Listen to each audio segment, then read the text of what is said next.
വർദ്ധിക്കുന്ന അംഗങ്ങളോ വർദ്ധിക്കുന്ന പിന്തുണയോ വിശ്വാസികളുടെ സാന്നിധ്യമോ അതിനോടനുബന്ധിച്ച് ഉണ്ടാകുന്ന മാധ്യമരംഗത്തുൾപ്പെടെയുള്ള ഇടപെടലുകളോ ഒന്നും തന്നെ ആയുധമെടുക്കാനുള്ള ആഹ്വാനമായി മാറുന്നില്ല എന്നുള്ളതാണ്. സമസ്തയുടെ ശതാബ്ദി സന്ദേശ യാത്രയ്ക്ക് കോഴിക്കോടിന്റെ മണ്ണിലേക്ക് ഹാർദമായ സ്വാഗതം ഒരു എളിയ ജനപ്രതിനിധി എന്ന നിലയ്ക്ക് ഞാനും നേരാൻ ഈ അവസരം വിനിയോഗിക്കുകയാണ്. ഏറെ ആദരണീയനായ ഏറെ ബഹുമാന്യനായ സെയ്ദ് മുഹമ്മദ് ജിഫ്രി മുത്തുക്കോയ തങ്ങൾ നയിക്കുന്ന ഈ പ്രസ്ഥാനവും ഈ യാത്രയും 100 വർഷം പിന്നിട്ട് സമസ്ത എന്ന ഈ പ്രസ്ഥാനത്തിന്റെ കഴിഞ്ഞ കാലത്തെ ചരിത്രത്തിലേക്ക് കണ്ണോടിക്കുന്നതിനോടൊപ്പം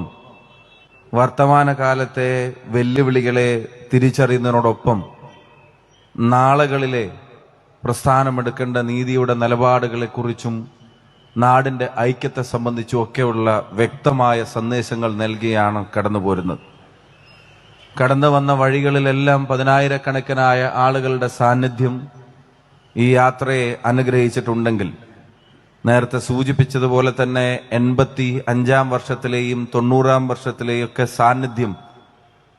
ആ മഹൽ സമ്മേളനത്തിന്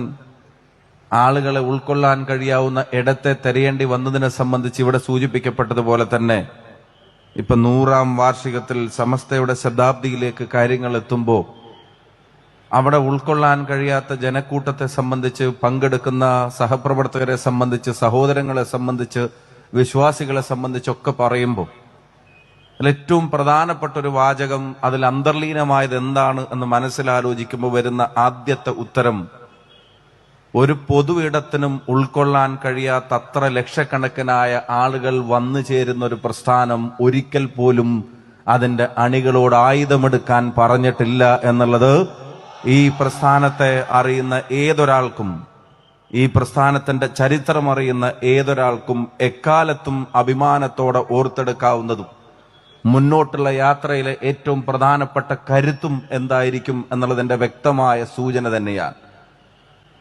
അതിന്റെ കാരണം എന്താണ് എന്ന് ആലോചിക്കുമ്പോൾ